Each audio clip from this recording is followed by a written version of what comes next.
Bom, queridos, vamos para a palavra desse dia. Nós estamos numa série que nós estamos chamando Você Foi Feito para Mais. Semana passada nós tivemos um tempo muito especial falando sobre propósito e processos. Quando nós entendemos nossos propósitos dentro de um processo na nossa vida, nós podemos ir para o futuro. Se você não assistiu, não participou dessa palavra semana passada, aconselho você que vá no canal do YouTube, porque certamente essa série ela vai se tornar muito mais impactante se você desfrutar também dessa primeira palavra.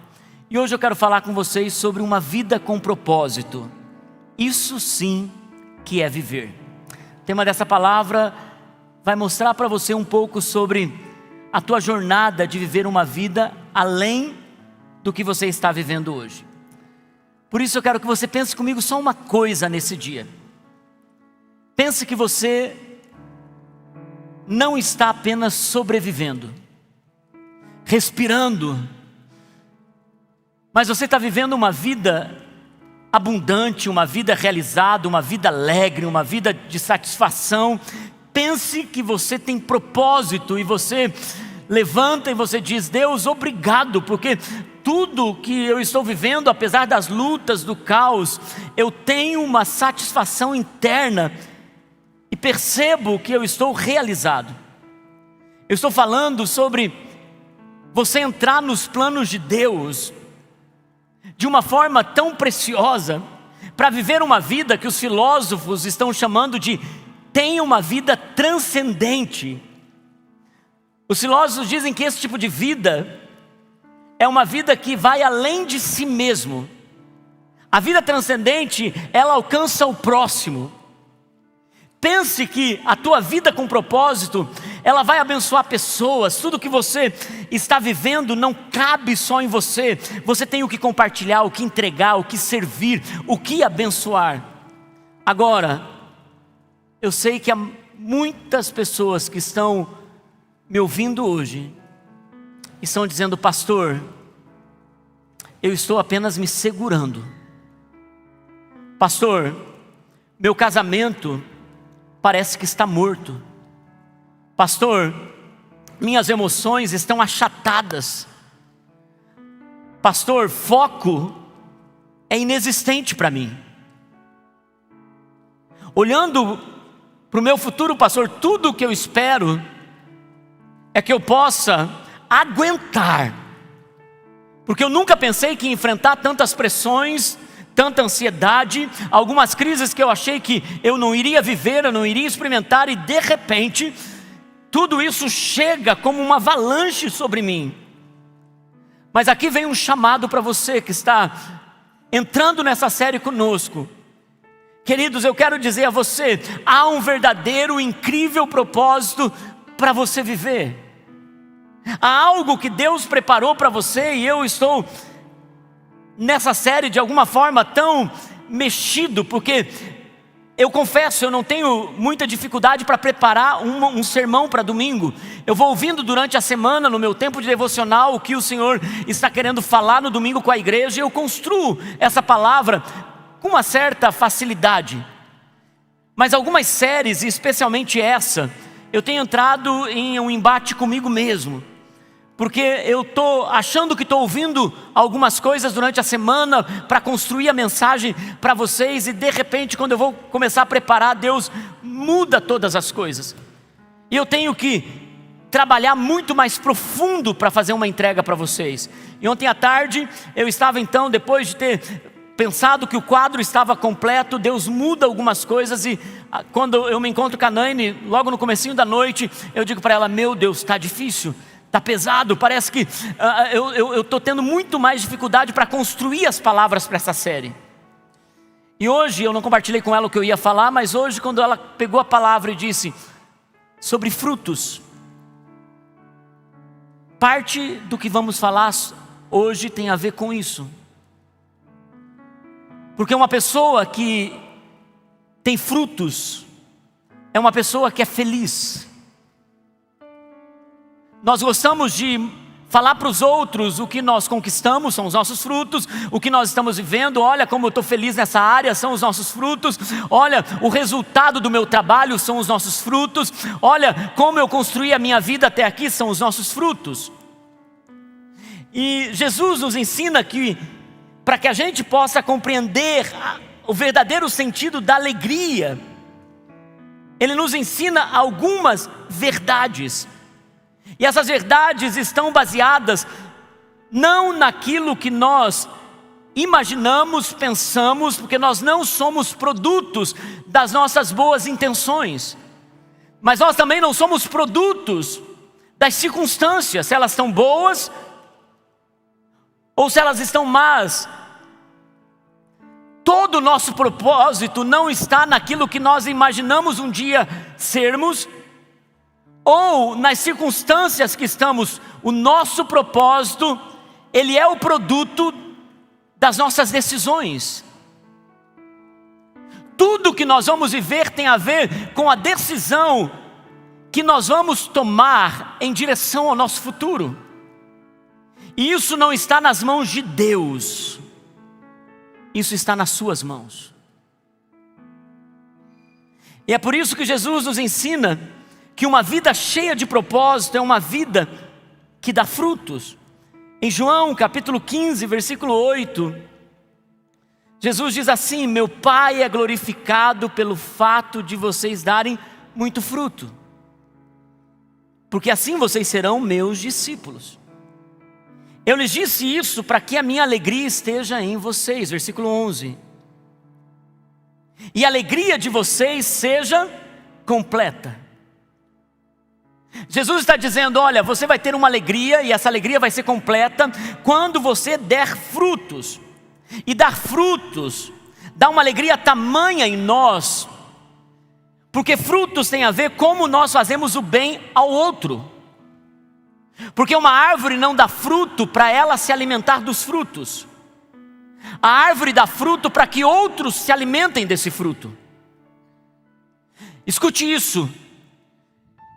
Há uma realização, há uma alegria, há uma disposição interna no coração que nos faz ser tão realizados quando você abençoa os outros, quando você dá comida a quem precisa, quando você muda a história de alguém que está indo para a ruína, quando Deus te coloca numa empresa e você é o canal para pessoas subirem, quando Deus coloca recursos nas suas mãos e você faz coisas com esses recursos que abençoam pessoas, quando a tua história de destruição se tornou um testemunho para mudar a vida de outros, quando alguém senta do teu lado e está abatido naquele dia, uma palavra, são os frutos que muda aquela pessoa, e aquilo dá uma alegria, uma satisfação.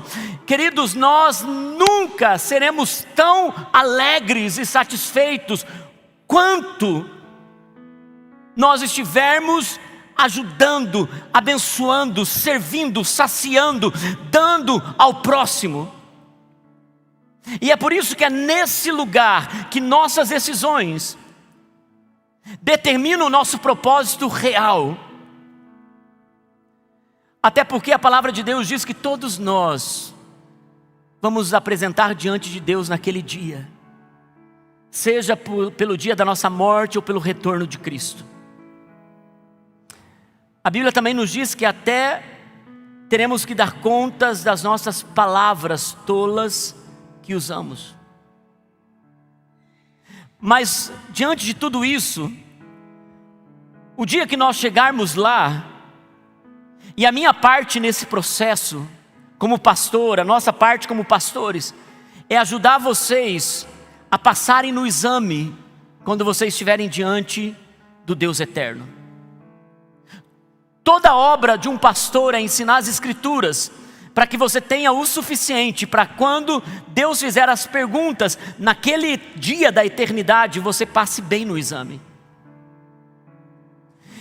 Talvez eu faça muitas perguntas, mas pelo menos duas delas eu entendo que Deus fará no dia que eu e você chegarmos lá. Ele não vai perguntar o quanto de teologia eu e você sabemos. Ele não vai perguntar o quanto nós memorizamos as Escrituras, mas Ele vai perguntar: meu filho, o que você fez com o sangue do meu amado Filho Jesus? O sangue que foi derramado na cruz do Calvário, pagando um preço alto para perdão dos seus pecados. O que você fez com esse sangue que te limpou, que te purificou, que te deu liberdade, que te tirou das trevas e te deu uma nova vida?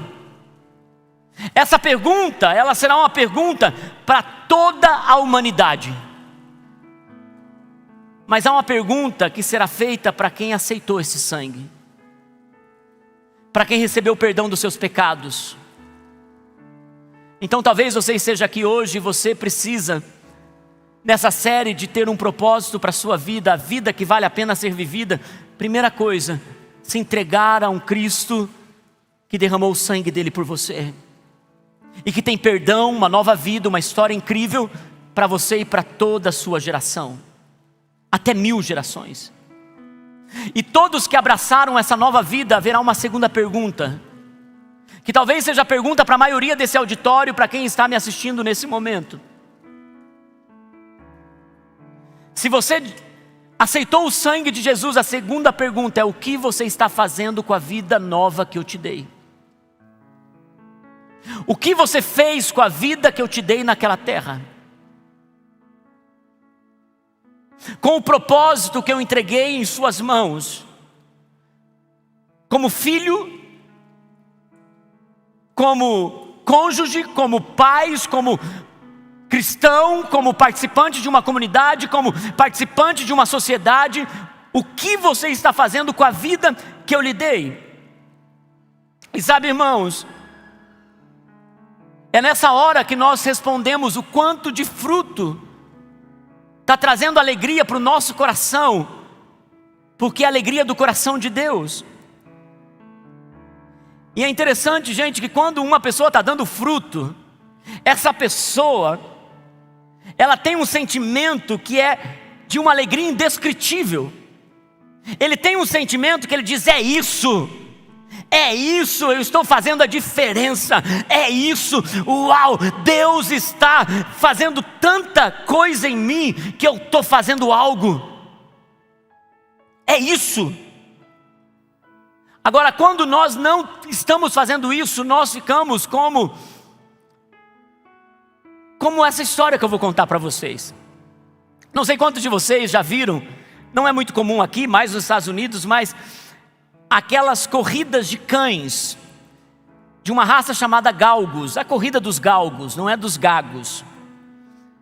Esses cães, eles são colocados em uma linha de partida, em umas baias, e eles não veem nada que está à frente.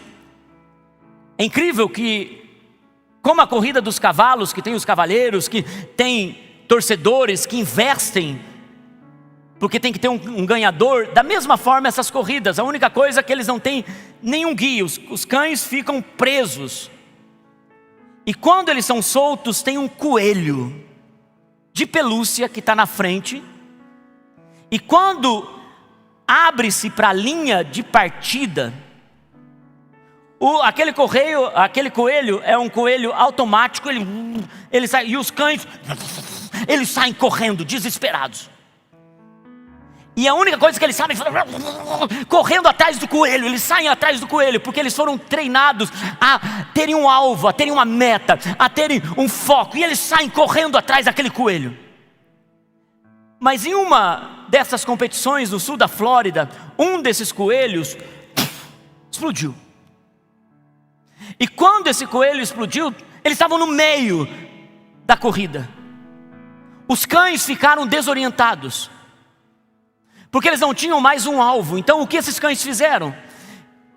Alguns foram para a arquibancada e começaram a latir para desconhecidos, enlouquecidos para a arquibancada. Um outro entrou debaixo da arquibancada, quebrou a costela, começou a latir de dor, desesperado. Eu sei que isso vai acabar indo para algum meme aí no futuro.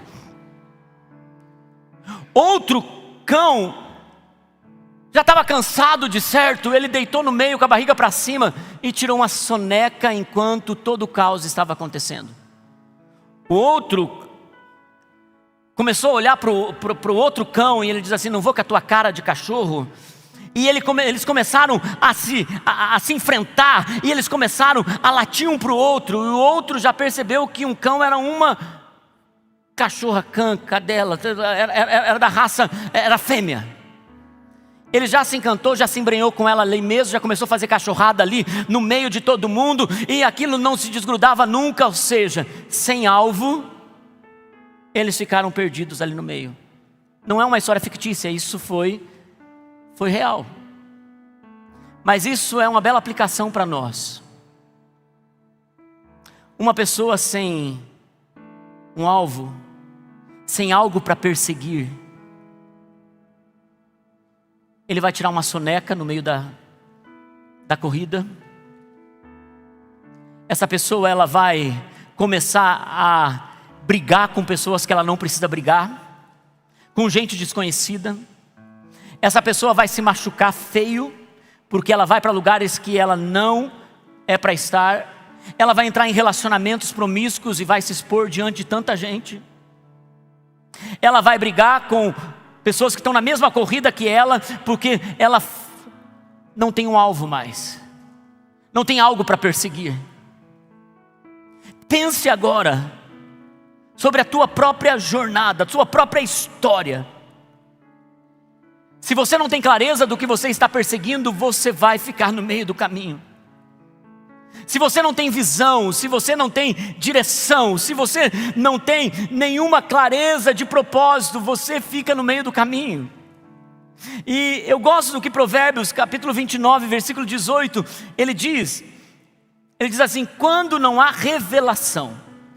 Revelação, a palavra aqui no original, é uma palavra que dá para traduzir para visão e para profecia. Por isso que algumas Bíblias, ao ler esse versículo, você vai ler profecia.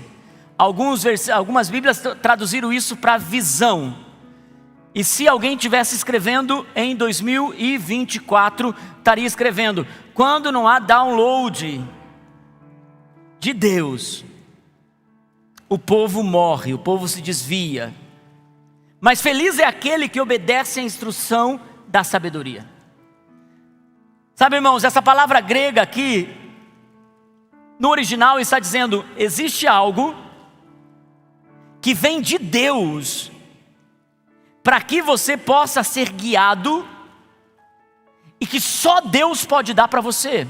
É uma visão que está no coração de Deus, é uma revelação que está no coração de Deus, é uma profecia que Deus te liberou para que você possa seguir no seu destino. Tem coisas que só Deus pode fazer.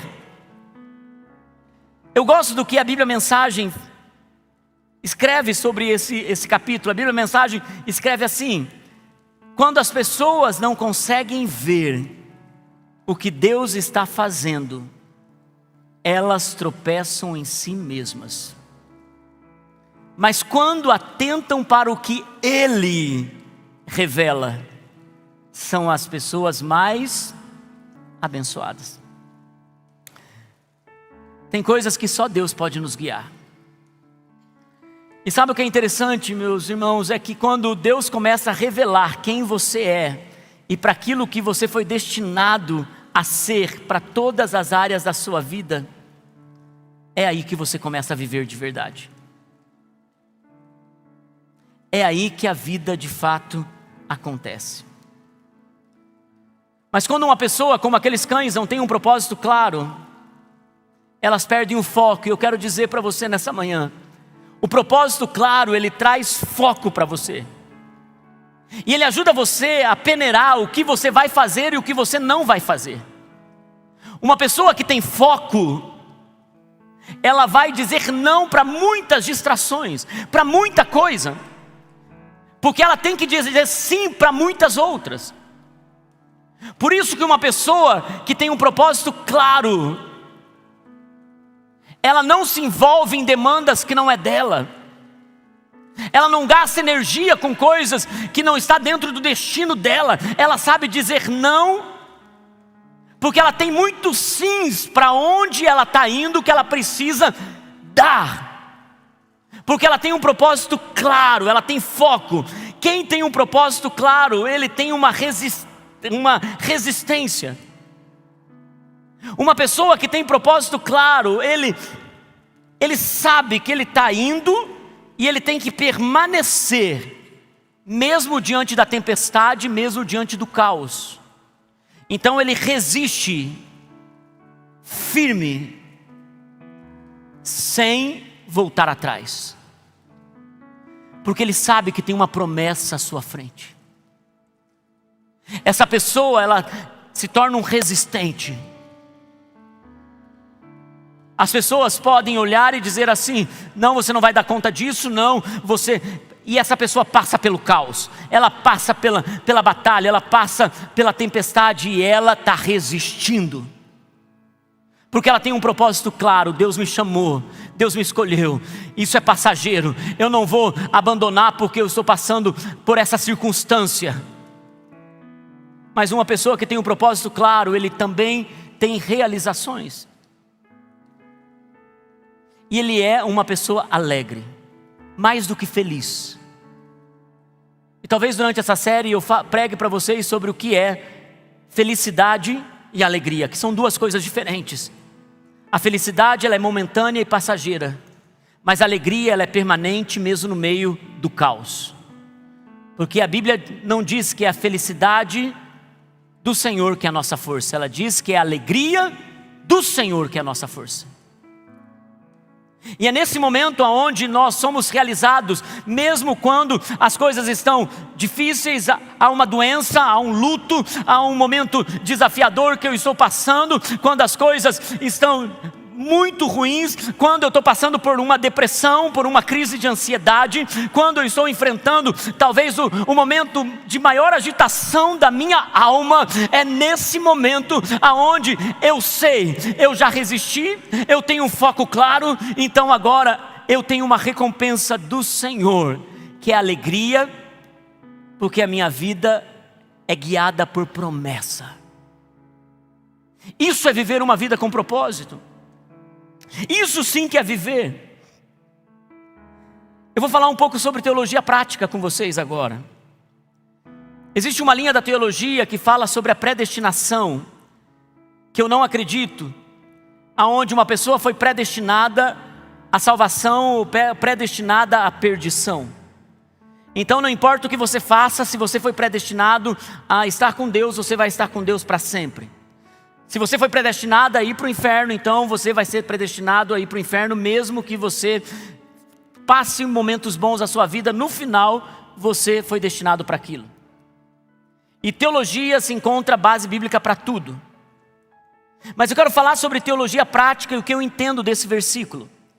Em Efésios capítulo 1, versículo 11, diz assim: nele também fomos escolhidos. Nele em quem? Em Cristo.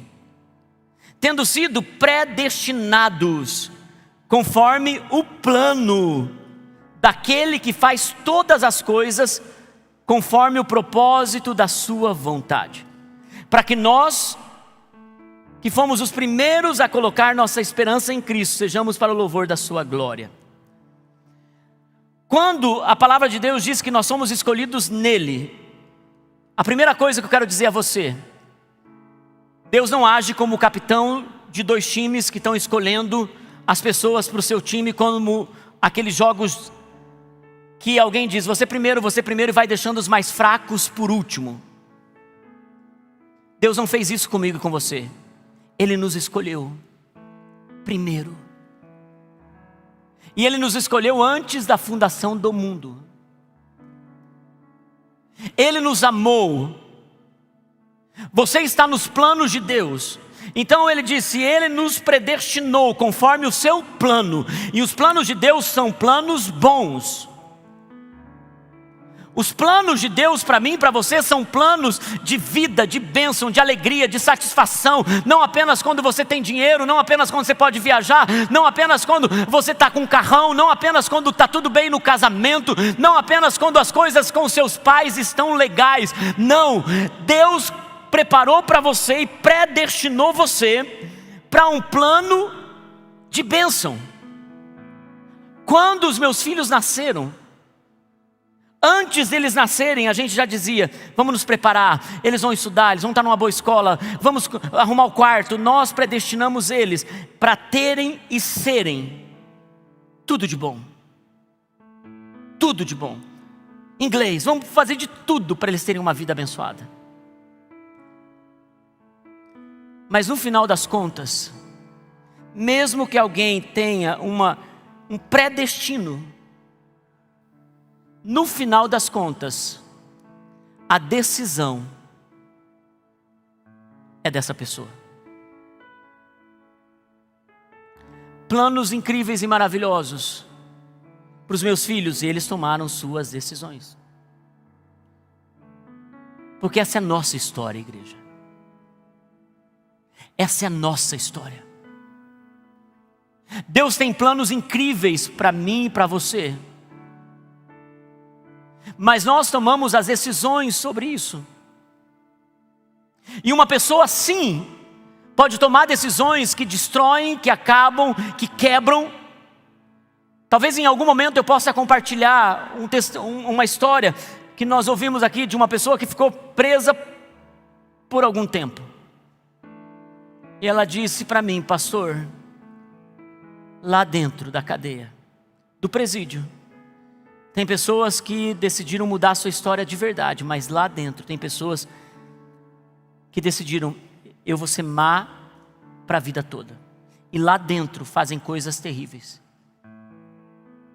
Uma decisão. Por isso na nossa vida nós somos predestinados para o plano de Deus, para o propósito da sua vontade, para vivermos coisas incríveis, mas a decisão é nossa. E sabe, irmãos, existem coisas que Deus então nesse processo vai dizendo: eu estou entregando para você. E existe uma porção que é só minha e tua. Uma porção do alto, uma porção de Deus. Em Salmo capítulo 16, versículo 5, diz assim: Senhor, Tu és a minha porção, e Tu és o meu cálice, e és Tu que garantes o meu futuro. As linhas de limite caíram para mim em lugares agradáveis. Certamente, diga comigo, certamente, eu tenho uma bela herança. Aqui está dizendo que Deus tem uma porção. E nós estamos em um lugar seguro. Um futuro seguro se estivermos na porção de Deus.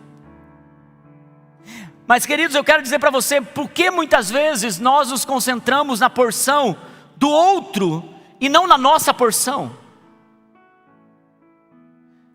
Por que nós estamos muitas vezes insatisfeitos com a porção que o outro está tendo, insatisfeitos com a nossa porção por conta da porção do outro?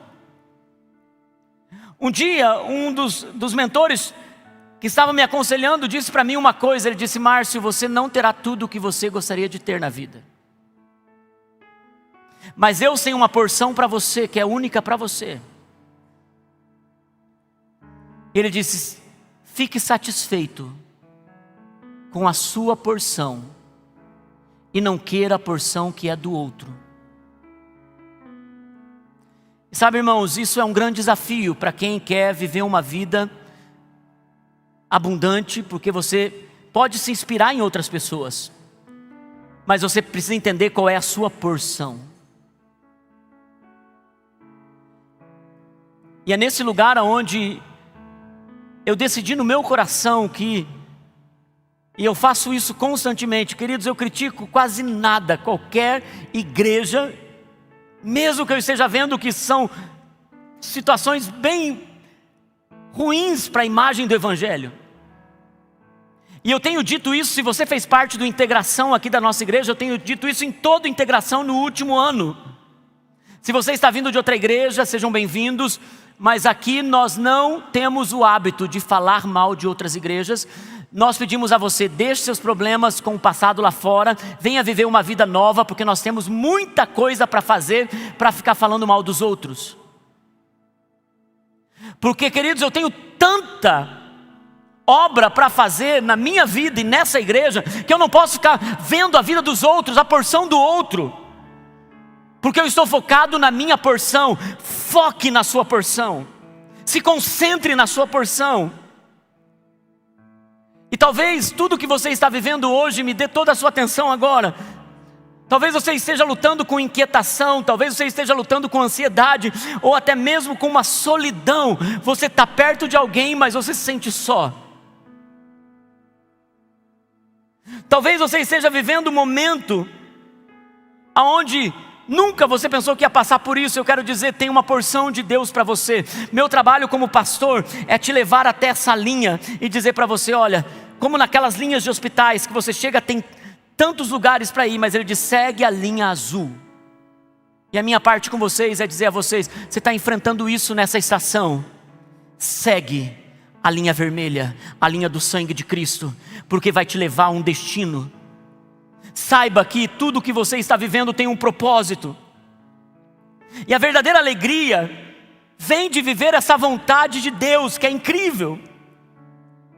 Efésios capítulo 5, versículo 15 em diante diz assim: irmãos, tenham cuidado com a maneira que vocês vivem,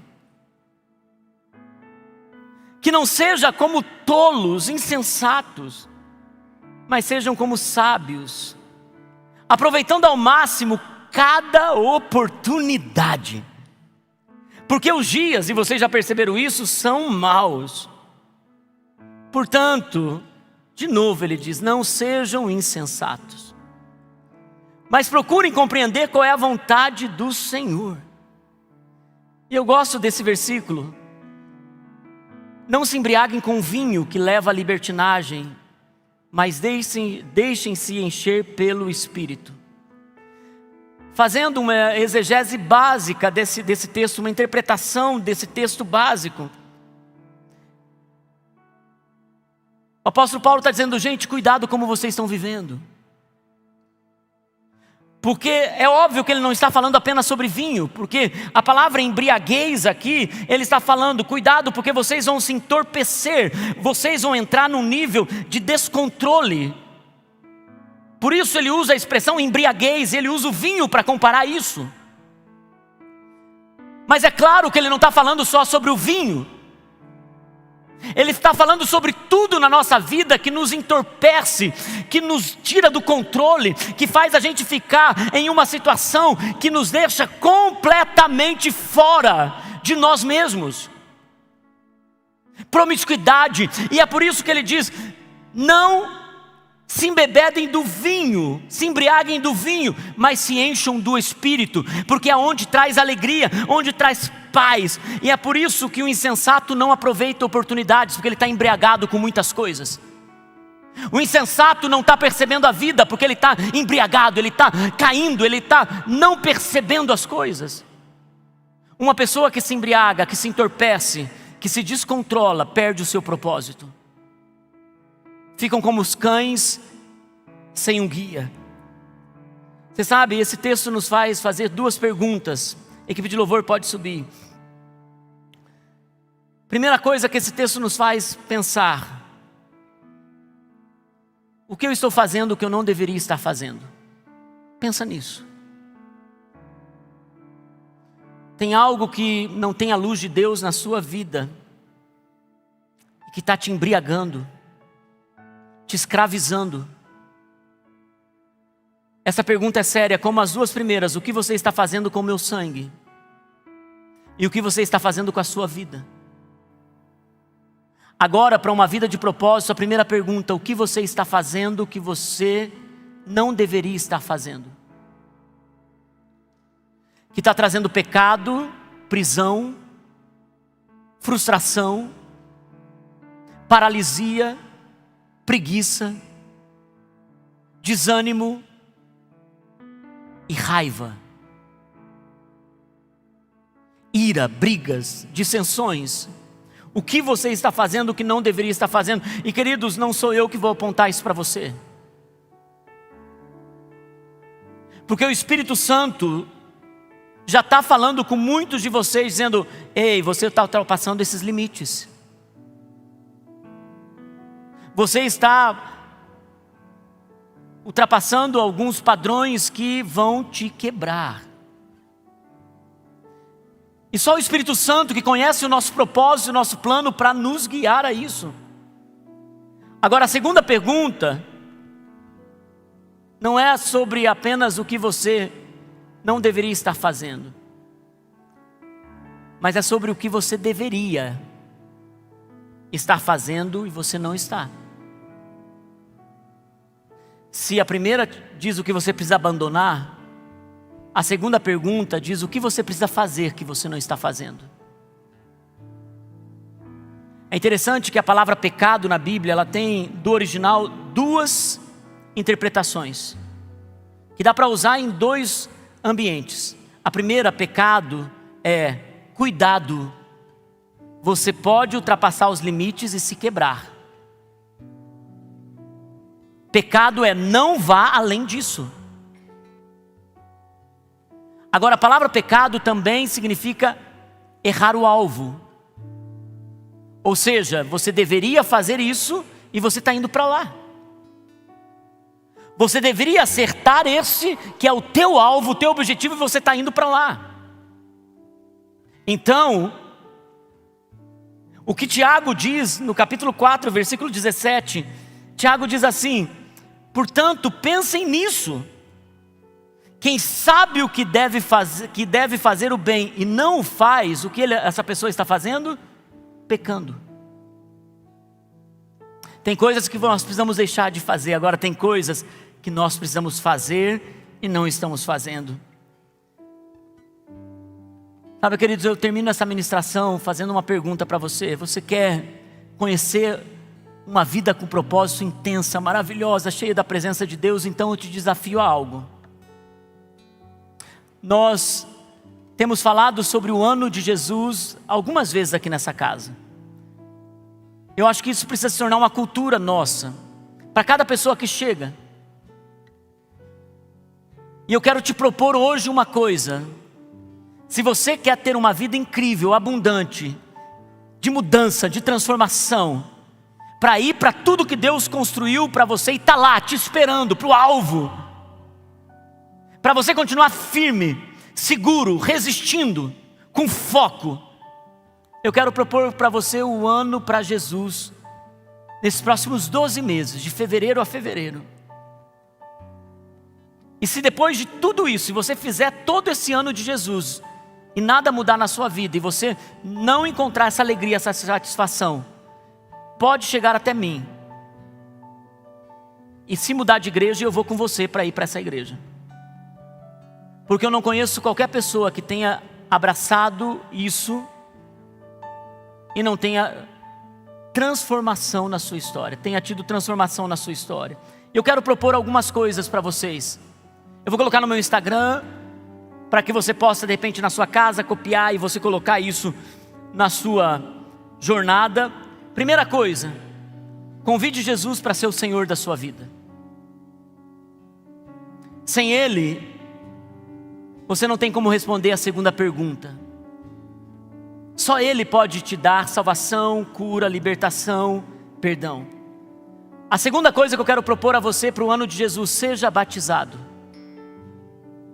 Abrace essa fé de verdade. A terceira coisa que eu quero dizer a você, se você quer esse ano incrível, dedique pelo menos 15 minutos diários para desenvolver seu relacionamento com Deus. Será que Deus merece 15 minutos do seu dia só para Ele? Instagram desligado, WhatsApp desligado, só para Ele. 4, comprometa-se a ler a Bíblia todos os dias durante um ano. Leia a Bíblia durante um ano. Todos os dias. 5, pratique adoração e louvor. Mude o ambiente, mude as músicas. Coloque música de adoração no seu carro, coloque música no seu ouvido. Deixa Deus ser tudo para você nesse ano. Participe dos cultos semanais aos domingos. Domingo é dia do Senhor. Minha família vai ter cultura de domingo é dia do Senhor. Domingo a gente para tudo e vai para a igreja. Engaje-se em um dos nossos grupos de crescimento. Venha fazer parte da nossa comunhão de amigos, de pessoas. Nós estamos voltando agora em fevereiro. Nossos grupos todos estão voltando agora na segunda quinzena de fevereiro. Vamos juntos. Participe do encontro com Deus. Encontro com Deus, ele é um empurrão para você, para a linha de futuro.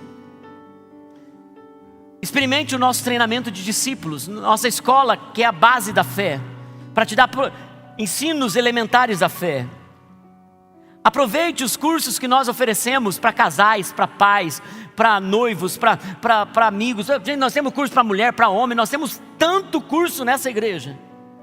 Nesse um ano, faça tudo o que você pode. Aproveite e sirva nessa casa. Gente, quantos concordam que essa igreja é boa? Mas ela vai ficar melhor com você. Muito melhor com você. Nós precisamos de você. Sirva, venha, participe das nossas conferências. Tenha fome, vem, é o primeiro a fazer a inscrição, vamos junto. Não, nós queremos. E por último, convide os seus amigos a pertencerem a um dos nossos grupos e aos nossos cultos. Faça isso por um ano. E eu vou dizer uma coisa a você. Você vai encontrar alegria de dar frutos aqui, para o próximo e na sua casa. Eu encerro, queridos, da mesma forma que comecei. Talvez você esteja apenas respirando. Talvez você esteja apenas sobrevivendo. Eu quero contar uma história. Encerro com ela. Há um lugar nos Estados Unidos chamado Vale da Morte. É um dos lugares mais secos,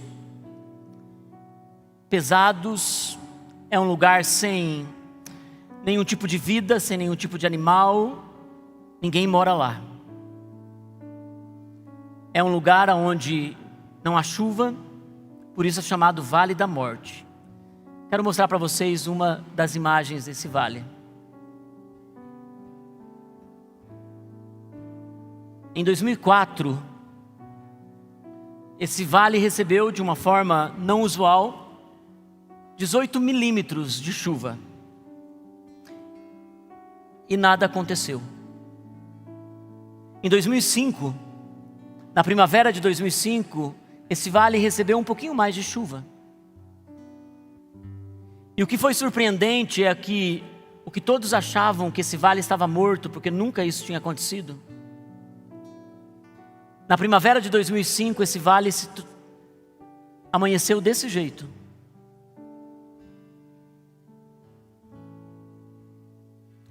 O Vale da Morte talvez estivesse apenas adormecido, dormente. E talvez o que você veio hoje, ou você que está nos assistindo hoje, talvez tudo o que você pense sobre a sua vida e o momento que você está vivendo e a circunstância está tudo rachado, está seco. E você tem até dito, que vida que é essa? Não tem vida aqui. Mas queridos, tem uma semente debaixo dessas rachaduras. Existe vida escondida debaixo dessas rachaduras. E quando a chuva vem, a estação correta acontece.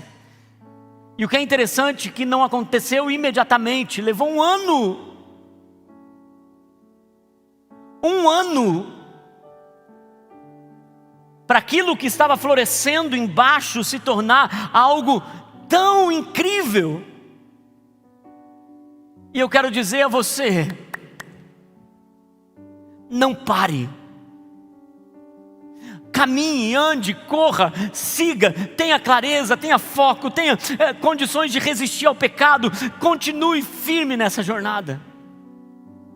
Você pode estar quebrado, arrebentado, destruído. Talvez você está num momento tão desafiador, mas eu quero dizer a você, ainda há vida debaixo dessas rachaduras. Há muita vida de Deus. E tem uma história incrível, linda, poderosa, esperando por você ali à frente. Então, você poderá ser uma bênção, uma vida que transcende, uma vida que abençoa pessoas e faz algo impressionante. Isso é que é viver. Isso que é ter uma vida com propósito. E Deus já te predestinou. Tome as suas decisões. Que Deus abençoe vocês nessa jornada, em nome de Jesus. Amém. Vamos nos colocar em pé. Eu quero orar com vocês. Pai, eu quero declarar sobre cada irmão e irmã que estão aqui. Senhor, primeiro eu quero dizer, nos ajude a responder o que estamos fazendo com o seu sangue. Nos ajude a responder o que estamos fazendo com a nossa vida. Nos ajude a responder o que precisamos deixar e o que precisamos fazer.